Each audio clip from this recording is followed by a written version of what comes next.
Hello friends, this is a sequel to my previous video on the War of Independence 1857-58.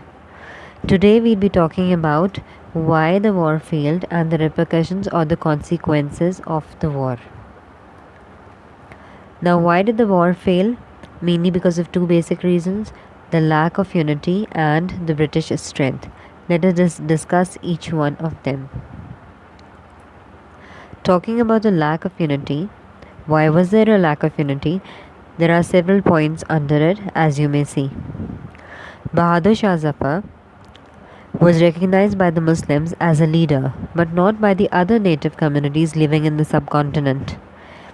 He had lost all his power and control and now just remained a figurehead. There was no general plan to work together as a community. Instead, there were different groups fighting for different vested interests. Now, the Indian princes did not see it as their war, and they never wanted a restoration of the Mughal Empire because they felt it as a threat to their control. There was an absence of national patriotism, and each group had its own reason that prompted it to plunge into the battle.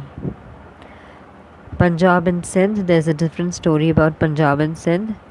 The British had utilized troops from Bengal and central India to gain control over Punjab and Sindh. Therefore, when these troops, that is the troops from Bengal and central India, they rebelled against the British, Punjab and Sindh did not support them. Now, as I earlier mentioned, that each of the Indian princes, they had their own selfish motives. For example, the ruler of Kashmir. The ruler of Kashmir had sent 2,000 troops for British help during the revolt of 1857 or the War of Independence of 1857. And why did he do so? Because he was promised in return for a continuation of his control over Kashmir. Now, the Muslims in this battle were the most united of all the communities because they wanted to restore their pride, which lay in the Mughal Empire, which lay in the restoration of the Mughal Empire. And this was a cause of alarm for the other communities, that is the Hindus and the Sikhs, and the Hindus and the Sikhs did not support the Muslims in this cause. Now, this is, a picture representing the different sufferings suffered by the different communities of the subcontinent during the battle, an unforgettable battle. British called it as a Muslim revolt because obviously the Muslims were in the forefront, and largely, the whole of this battle or the war was uncoordinated and disorganized, and this was one of the major reasons which resulted in the failure of this battle. Okay, now let's discuss the next issue, and that is the strength of the British. Now, if you talk about the strength of the British, there is no doubt or no denial to the fact that at that time the British Empire was at its peak of glory, colonizing vast tracts of land. They were masters at the sea. They had an excellent naval force and a well developed army, which was very well disciplined as well. So they were at a better position. And squashing such a disorganized rebellion was not at all difficult for them. So therefore, during the battle, although they suffered some initial losses, but they were very quickly able to regain control over 3/4 of the territory which they earlier had. Now let's quickly look at the British strength. Why were the British so powerful? Now, they were too strong, as we earlier mentioned. The most powerful nation of the time, at that time, already discussed that their troops were experienced in warfare, were utilizing the modern methods of fighting, very disciplined force, and therefore they were able to manage control over 3/4 of their possession even during the revolt. They were very, very diplomatic, and this, with the example of the divide and rule policy, we get to understand it better. They played one community against the other. And the Indian rulers were fighting, as we discussed it earlier, they were fighting for their vested interests, so that it was easier for the British to, play one against the other. Now, these are some of the pictures. We've already seen them, the the British rule in India, how they were the masters, and the Indian native Indians, they suffered at the hands of the British hegemony. Some pictures which represent or which show us the strength of the British. Now, talking about the effects of the war.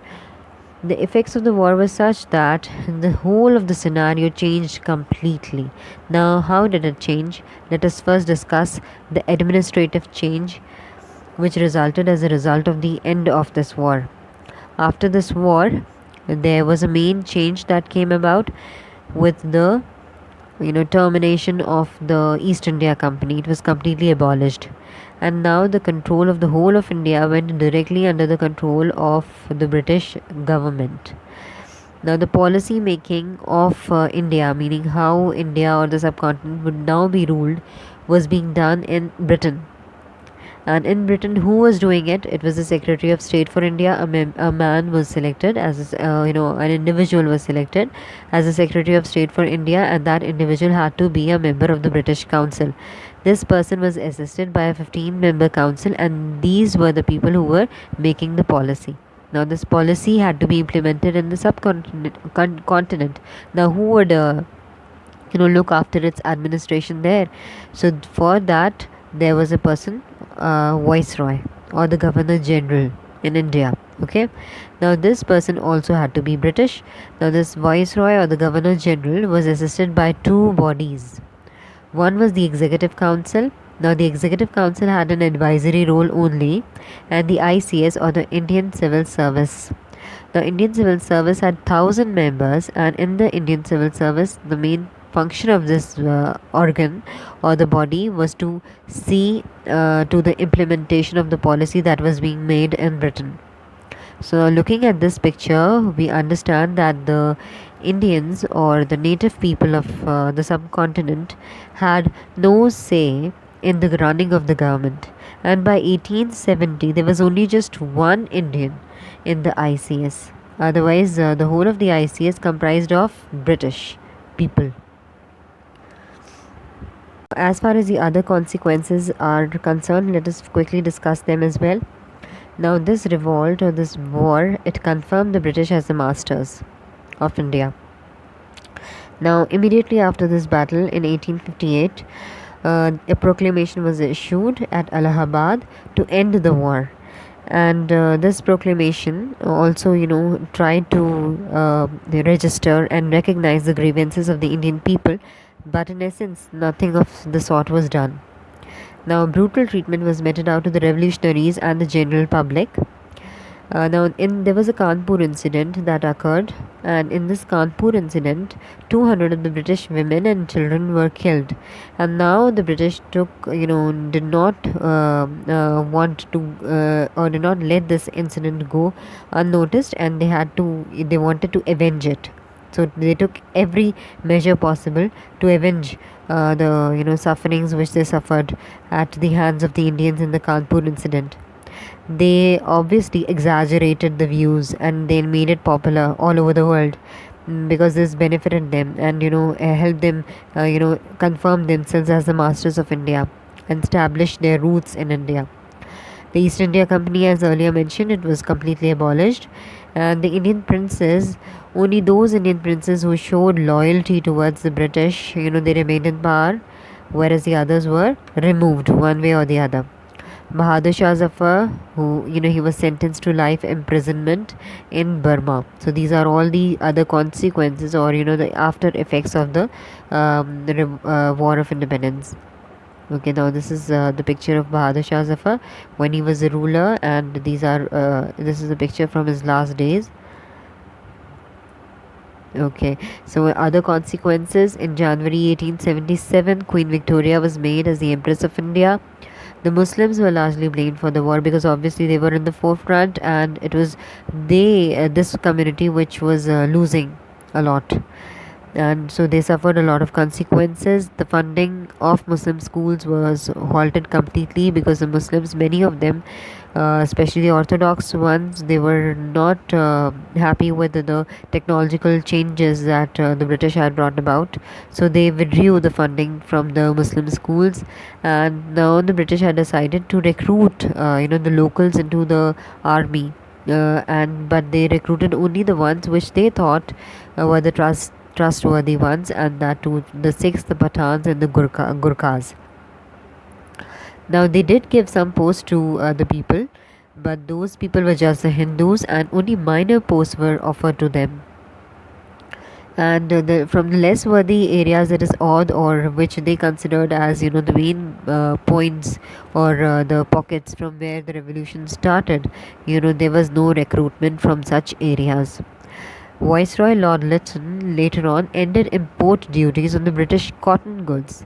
Now, this is a very, very important point that you have to keep in mind, because by ending the import duties on the British goods that were coming into the subcontinent, they created a very big problem for the local producers. The local producers had to suffer at the hands of the imported goods, and this tough competition, it hampered the native market of India.